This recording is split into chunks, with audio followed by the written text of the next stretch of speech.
fluit heeft alle sympathie.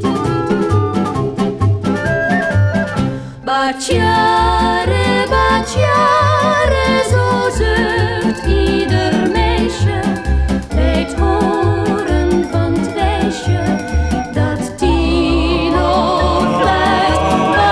Batjare, batjare, men droomt van zijn kussen, maar hij fluit intussen zijn lied.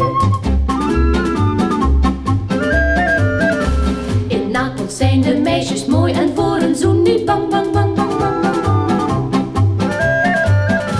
En dat batjare kussen is, dat snapte u al lang, lang, lang, lang, lang, lang. Batjare.